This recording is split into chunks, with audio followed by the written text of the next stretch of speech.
एक छोटे से गांव में जहां चारों तरफ हरियाली और मिट्टी की खुशबू फैली रहती थी, वहीं रहता था एक गरीब किसान रामू। रामू की उम्र लगभग 40 साल थी। चेहरा धूप में झुलसा हुआ, हाथों में मेहनत की लकीरें, लेकिन दिल बिल्कुल साफ। उसके परिवार में उसकी पत्नी सीता और 2 छोटे बच्चे थे, गुड़िया और छोटू। रामू की पूरी दुनिया उसकी छोटी सी जमीन थी। वही जमीन उसके सपनों की शुरुआत भी थी और अंत भी। हर सुबह सूरज उगने से पहले ही रामू खेत में पहुंच जाता, मिट्टी को छूकर भगवान से प्रार्थना करता, हे भगवान, इस बार फसल अच्छी हो जाए, बस मेरे बच्चों का पेट भर जाए। सीता भी उसका पूरा साथ देती थी। वो घर संभालती, बच्चों का ख्याल रखती और कभी-कभी खेत में जाकर रामू का हाथ भी बटाती। इस साल रामू ने बहुत उम्मीदों के साथ बीज बोए थे। उसने उधार लेकर अच्छे बीज खरीदे थे, गांव के साहूकार से पैसे लिए थे, लेकिन उसके दिल में एक डर भी था। अगर इस बार फसल खराब हो गई तो मैं कर्ज कैसे चुकाऊंगा? दिन बीतते गए। धीरे धीरे खेतों में हरी हरी फसल लहलहाने लगी। रामू की आंखों में खुशी झलकने लगी। वो रोज बच्चों से कहता, बस कुछ ही दिनों में हमारी मेहनत रंग लाएगी, फिर हम सब मिलकर अच्छा खाना खाएंगे। गुड़िया खुश होकर बोलती, बाबा, क्या इस बार मुझे नई चप्पल मिलेगी? रामू मुस्कुराकर कहता, हाँ बेटिया, इस बार सब मिलेगा। लेकिन किस्मत को शायद कुछ और ही मंजूर था। एक दिन अचानक आसमान में काले बादल छा गए, तेज हवाएं चलने लगीं और फिर शुरू हुई जोरदार बारिश। शुरुआत में रामू खुश हुआ, अच्छा है, फसल को पानी मिल जाएगा। लेकिन ये बारिश रुकने का नाम ही नहीं ले रही थी। 1 दिन, 2 दिन, 3 दिन लगातार मूसलाधार बारिश। रामू की मुस्कान धीरे धीरे चिंता में बदलने लगी। वो भागकर खेत की तरफ गया और जो उसने देखा, उसके पैरों तले जमीन खिसक गई। पूरा खेत पानी में डूब चुका था। हरी भरी फसल अब पानी में गिरकर सड़ने लगी थी। रामू की आंखों में आंसू आ गए। वो मिट्टी में घुटनों के बल बैठ गया। हे भगवान, ये क्या कर दिया तूने? घर पर सीता भी बेचैन थी। जब रामू वापस आया, उसके चेहरे की हालत देखकर ही सब समझ गई। बच्चे चुपचाप कोने में बैठ गए। घर में एक अजीब सा सन्नाटा छा गया। अब सवाल सिर्फ फसल का नहीं था, सवाल था पूरे परिवार के भविष्य का। क्या रामू इस मुश्किल से बाहर निकल पाएगा? क्या उसका परिवार भूखा रहने को मजबूर हो जाएगा? बारिश थम चुकी थी, लेकिन रामू की जिंदगी में जो तूफान आया था, वो अभी भी बरकरार था। खेतों में खड़ी फसल अब पूरी तरह बर्बाद हो चुकी थी। जहां कभी हरियाली लहराती थी, वहां अब सिर्फ कीचड़ और सड़ी हुई फसल पड़ी थी। रामू हर रोज खेत के किनारे बैठ जाता, मिट्टी को हाथ में लेकर बस एक ही बात दोहराता, मेरी सारी मेहनत सब खत्म हो गया।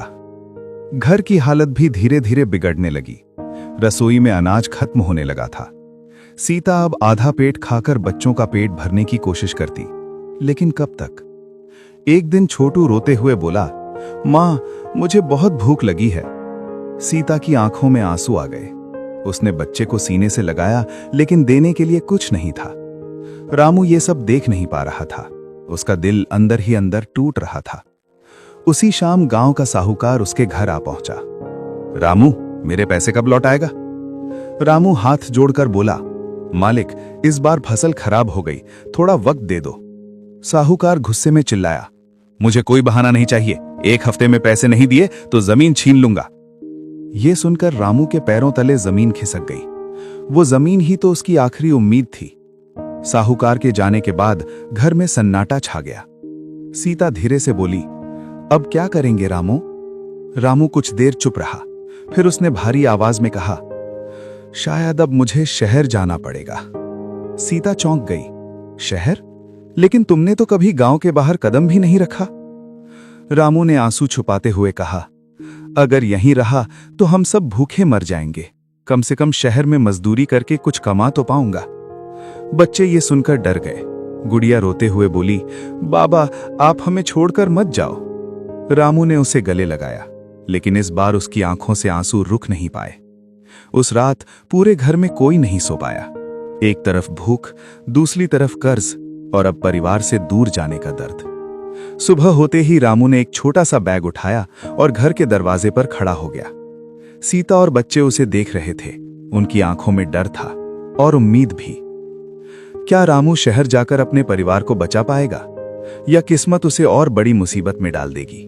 सुबह की हल्की धूप थी, लेकिन रामू के दिल में अंधेरा छाया हुआ था। एक छोटा सा बैग कंधे पर डालकर वो अपने घर से निकल पड़ा। पीछे मुड़कर देखा, सीता दरवाजे पर खड़ी थी, आंखों में आंसू, और दोनों बच्चे उसे पकड़कर रो रहे थे। रामू का दिल कर रहा था कि वो वापस लौट जाए, लेकिन हालात ने उसे मजबूर कर दिया था। मैं जल्दी लौटूंगा, तुम सब अपना ख्याल रखना। इतना कहकर वो गांव छोड़कर शहर की ओर चल पड़ा। शहर रामू के लिए बिल्कुल नया था। चारों तरफ शोर, भीड़ और अनजान लोग। वो हर जगह काम ढूंढने लगा, कभी निर्माण स्थल पर, कभी दुकानों पर, लेकिन हर जगह एक ही जवाब मिला, काम नहीं है। पूरा दिन भूखे प्यासे घूमने के बाद रामू एक कोने में बैठ गया। उसकी आंखों में निराशा साफ दिख रही थी। तभी एक आदमी उसके पास आया। काम चाहिए। रामू की आंखों में उम्मीद चमक उठी। हाँ मालिक, कोई भी काम कर लूंगा। वो आदमी बोला, ठीक है, कल से मजदूरी पर आ जाना, ईंट उठाने का काम है। रामू ने तुरंत हां कर दी। अगले दिन से रामू ने मजदूरी शुरू कर दी।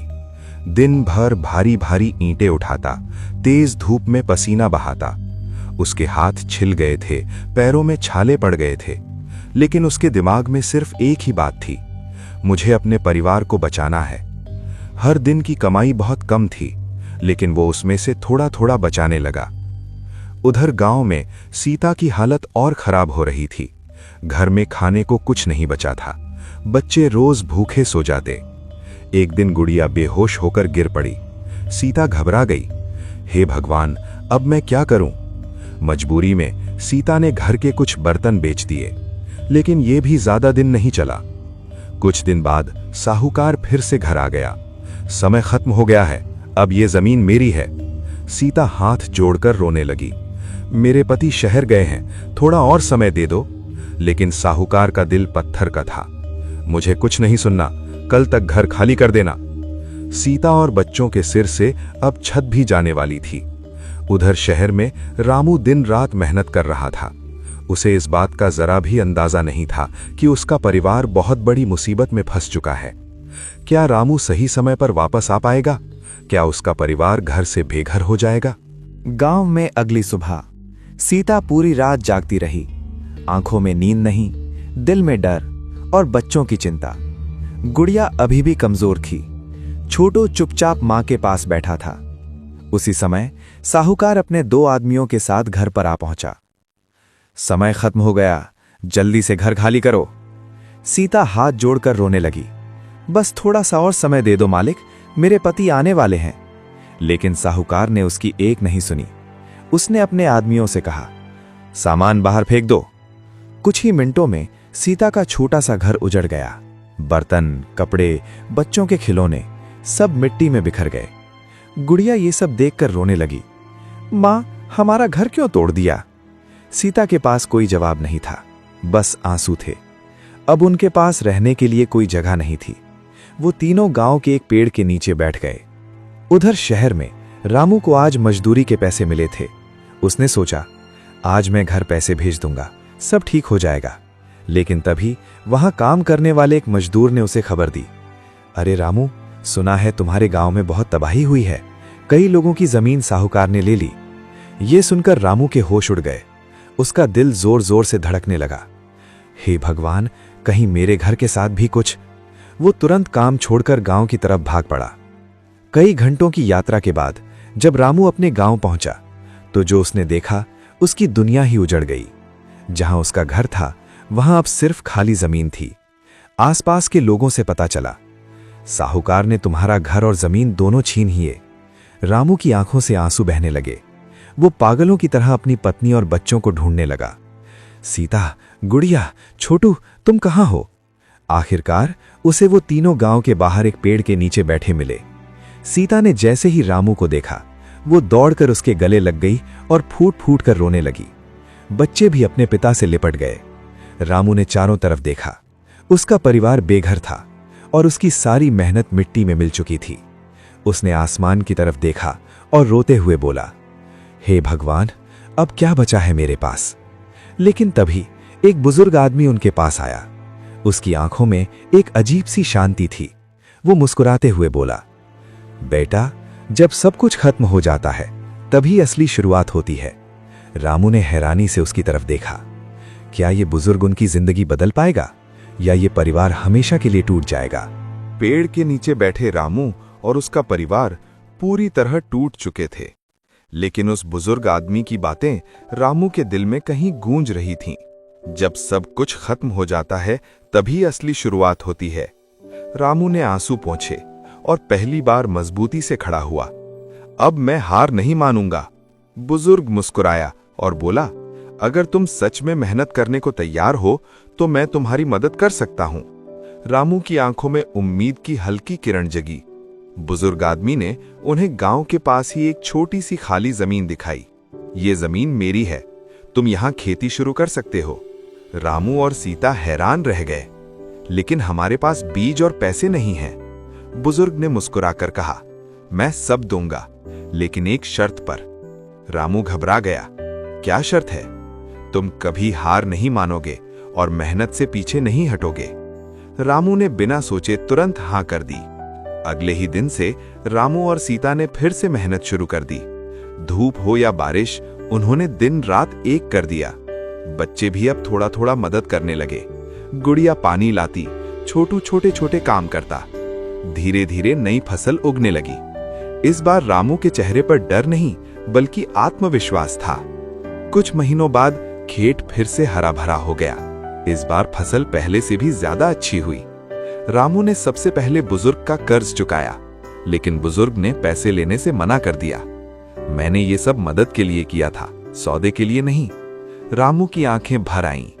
उधर गांव के लोग भी अब रामू की तारीफ करने लगे, और वही साहूकार जिसने कभी उसका घर छीना था अब शर्म से नजरें झुकाकर चलता था।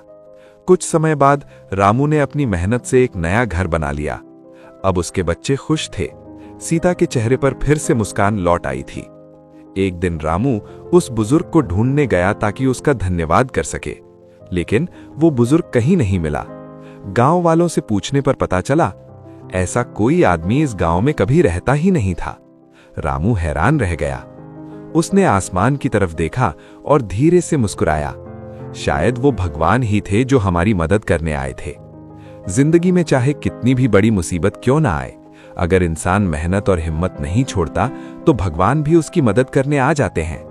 अगर आपको रामू और उसके परिवार की ये भावुक कहानी पसंद आई हो तो वीडियो को लाइक, शेयर और चैनल को सब्सक्राइब जरूर करें, क्योंकि ऐसी ही दिल छू लेने वाली कहानियां हम आपके लिए रोज लेकर आते हैं। और याद रखिए, मुश्किल वक्त हमेशा नहीं रहता, लेकिन हिम्मत रखने वाले हमेशा जीतते हैं।